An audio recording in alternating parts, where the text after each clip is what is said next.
B pharma और D pharma में confuse हो कि कौन सा कोर्स बेस्ट रहेगा। दोनों ही फार्मेसी कोर्स हैं बट यहाँ पर कुछ समझ नहीं आ रहा, तो इस वाले वीडियो में बात करेंगे बी फार्मा और डी फार्मा में कौन बेस्ट है और कौन आप लोगों को करना चाहिए। दोनों में सबसे ज्यादा सैलरी किस वाले कोर्स में मिलेगी, सबसे ज्यादा स्कोप किस वाले कोर्स में है और इन कोर्स को करने के लिए कितनी हमें फीस पे करनी पड़ेगी। बट इससे पहले जान लेते हैं कि फार्मेसी क्या होती है। फार्मेसी में आप लोगों को मेडिसिन की स्टडी करनी होती है, मेडिसिन पर रिसर्च करनी होती है एंड मेडिसिन को मैन्युफैक्चर करना होता है। बहुत सारी चीजें करनी होती हैं मेडिसिन के ऊपर। बी फार्मा का फुल फॉर्म होता है बैचलर ऑफ फार्मेसी और डी फार्मा का फुल फॉर्म होता है डिप्लोमा ऑफ फार्मेसी। बात करें यहाँ पर बी फार्मा की तो ये एक डिग्री कोर्स है और डी फार्मा ये एक डिप्लोमा कोर्स है। बी फार्मा आपका कंप्लीट हो जाता है 4 साल में और डी फार्मा कंप्लीट हो जाता है आपका 2 साल में। क्वालिफिकेशन दोनों में सेम ही होती है, आपका 12th पास होना जरूरी है। 12th में आप लोगों ने कोई भी सब्जेक्ट से पास किया हो, चाहे पीसीबी स्टूडेंट हो चाहे पीसीएम स्टूडेंट, यानी कि आप लोगों ने चाहे मैथ से किया हो चाहे बायोलॉजी से, आप लोग इसमें एडमिशन ले सकते हैं दोनों कोर्सों में। इसमें एडमिशन लेने के लिए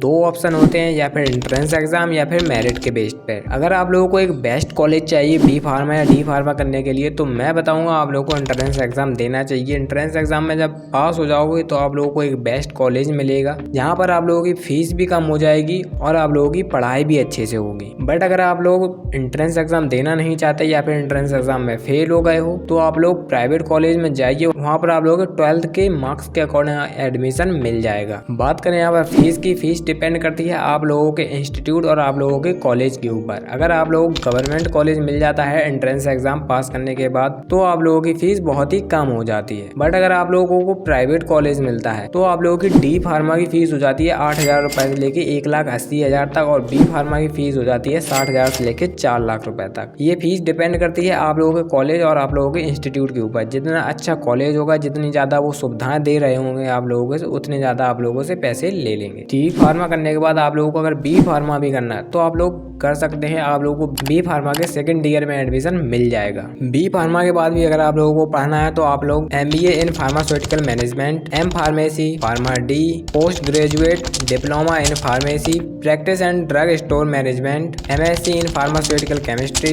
diploma in clinical research, diploma in drug store management, post graduate diploma in clinical trial management, ये कोर्स आप लोग कर सकते हैं बी फार्मा करने के बाद। बात करें यहाँ पर जॉब्स की कि आप लोग जॉब्स कहाँ कहाँ कर सकते हैं, तो आप लोग फार्मासिस्ट बन सकते हैं, ड्रग इंस्पेक्टर बन सकते हैं, ड्रग मैन्युफैक्चरिंग कंपनी में आप लोगों को जॉब मिल जाएगी। अगर आप लोगों ने बी फार्मेसी कर रखी तो आप लोग अपना ड्रग स्टोर भी खोल सकते हो या दूसरी फार्मेसी में काम कर सकते हो। मास्टर डिग्री करके आप लोग टीचर भी बन सकते हो और भी बहुत सारे स्कोप होते हैं बी फार्मा और डी फार्मा करने के बाद। अब मेन बात करते हैं यहाँ पर सैलरी की कि इतना सारा पैसा देने के बाद और इतनी पढ़ाई करने के बाद हम कितना पैसा कमाएंगे आने वाले टाइम में। तो अगर आप लोगों ने डी फार्मा की है तो आप लोगों को सैलरी थोड़ी कम मिलेगी, क्योंकि ये एक डिप्लोमा कोर्स होता है और बी फार्मा की है तो ये एक डिग्री कोर्स होता है। इसमें सैलरी आप लोगों को ज्यादा मिलेगी और सैलरी डिपेंड करेगी आप लोगों के पोस्ट के ऊपर कि आप लोग किस पोस्ट पे हो, आप लोग क्या काम कर रहे हो। अगर आप लोग किसी फार्मेसी में कर रहे हो तो वो कितनी बड़ी फार्मेसी है, बड़ी फार्मेसी है तो ज्यादा पैसे मिलेंगे, छोटी फार्मेसी है तो कम मिलेंगे। अगर आप लोग बी फार्मा करने के बाद खुद की फार्मेसी खोलते हो तो वो आपके ऊपर होता है कि आपकी फार्मेसी कितनी चल रही है, आप लोग कितने पैसे कमा रहे हैं। फिर भी एक एवरेज बता देते हैं तो आप लोग डी फार्मा करने के बाद 3 लाख रुपए पर एनम कमा सकते हो और बी फार्मा करने के बाद 3 लाख से 5 लाख रुपए पर एनम आप लोग कमा सकते हो। ये एक एवरेज है, बाकी डिपेंड करती है आप लोगों के स्किल्स के ऊपर कि आप लोग कितना पैसा कमाओगे। एंड अगर आप लोगों को नर्सिंग फील्ड में जाना है तो उसके बारे में भी मैंने डिटेल में वीडियो बनाए हैं, डिस्क्रिप्शन चेक कर लेना। मेडिकल रिलेटेड कोई भी डाउट हो आप लोगों को कमेंट कर दीजिए, आप लोगों के डाउट मैं क्लियर कर दूंगा। एंड इस चैनल को सब्सक्राइब कर लेना क्योंकि मेडिकल रिलेटेड बहुत सारे वीडियोस इस चैनल पर आते रहते हैं।